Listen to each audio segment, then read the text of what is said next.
21শে জুলাই একদিকে যখন কলকাতার ধর্মতলায় তৃণমূলের শহীদ সভা কর্মসূচি চলছিল, সেই একই সময়ে বিজেপির যুব মোর্চার উত্তরকন্যা অভিযান ঘিরে উত্তাল হয় শিলিগুড়ি। তৃণমূল প্রতিবাদ দাবি করে 21শে জুলাই ধর্মতলায় রেকর্ড ভিড় হয়, এইবারেও তার ব্যতিক্রম হয়নি। কিন্তু উত্তরবঙ্গে উত্তরকন্যা অভিযান কর্মসূচি থেকে রাজ্যের বিরোধী দলনেতা শুভেন্দু অধিকারী দাবি করেন তৃণমূলের 21শে জুলাইয়ের ভিড় আদতে রোহিঙ্গা চোরেদের। আমরা গাড়ি দিতে পারিনি, আমরা ডিম ভাত দিতে পারিনি, আমরা পোল্ট্রির ব্রয়লার মুরগির মাংস দিতে পারিনি, এমনকি জলও দিতে পারিনি। হাইকোর্টে আমরা গেছি, বলেছে 20 তারিখে করো, মানে রবিবার, 22 তারিখে করো মানে মঙ্গলবার, 21 তারিখ কোনো প্রোগ্রাম পশ্চিমবঙ্গে করতে দেওয়া যাবে না। কেন? রানীমা, পিসিমা, চোরেদের রানী, তিনি বক্তৃতা করছেন, সামনে কয়েক হাজার রোহিঙ্গা আর কয়েক হাজার দাগি চোর। কিন্তু রোহিঙ্গা মুসলমান, বাংলাদেশি মুসলমান একটাকেও ভোটার তালিকায় থাকতে দেব না, দেব না, দেব না। সেই সভামঞ্চে দাঁড়িয়ে সরাসরি ঘোষণা করে দিলেন আরও এক অভিযানের কথা। আগামী 4 আগস্ট বিজেপির মোট 65 জন বিজেপি বিধায়ককে নিয়ে কোচবিহারে অভিযান চালানোর কথা ঘোষণা করেন শুভেন্দু। সেখানে গিয়ে পুলিশ সুপারের সঙ্গে কথা বলবেন তারা। এরপর উত্তরকন্যা অভিযান হবে। আগামী 4 তারিখে বেলা 2টোর সময় আমি 65 জন বিজেপি এমএলএ কে নিয়ে কোচবিহারে আসছি।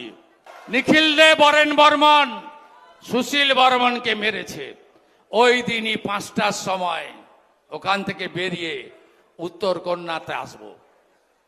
আপনাদের আসতে হবে না, আমরা এমএলএরা ঢুকবো।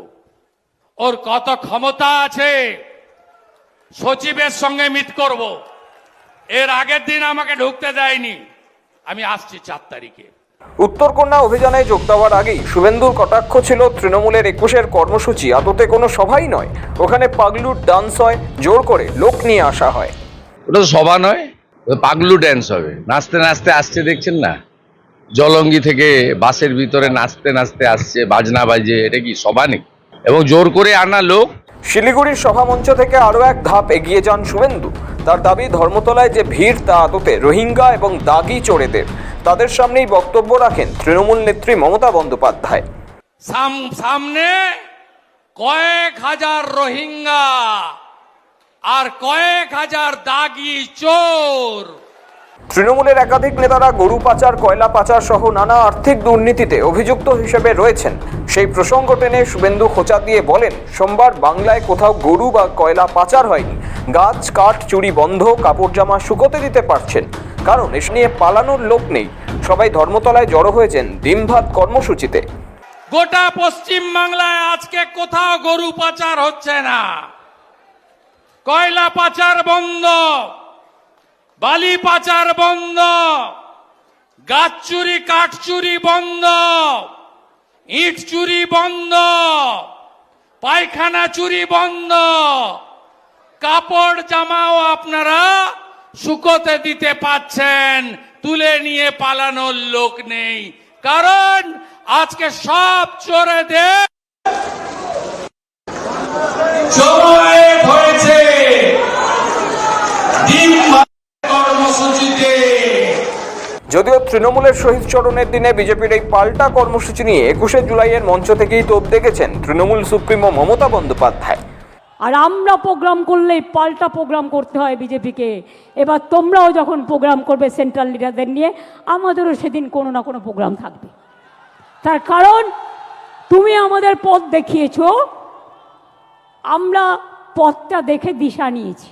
বিজেপি সহ বিরোধীরা অভিযোগ করে আসে যে তৃণমূল এই শহীদ স্মরণ সভা আদতে রাজনৈতিক কর্মসূচি, এর সঙ্গে শহীদদের পরিবারের পাশে থাকার কোনো সম্পর্কই নেই। তবে রবিবাসরীয় সন্ধ্যাতেই ধর্মতলায় 21শে জুলাইয়ের মঞ্চ পরিদর্শনে গিয়েই এই পাল্টা কর্মসূচি নিয়ে নাম না করে তোপ দাগেন তৃণমূল সুপ্রিমো। সাব বলেন, তৃণমূল কি প্যারালাল প্রোগ্রাম করে? সোমবার 21শে জুলাইয়ের মঞ্চ থেকেও ঠিক সেভাবেই তোপ দাগেন মমতা বন্দ্যোপাধ্যায়। সানি রায়ের রিপোর্ট, সময় কলকাতা।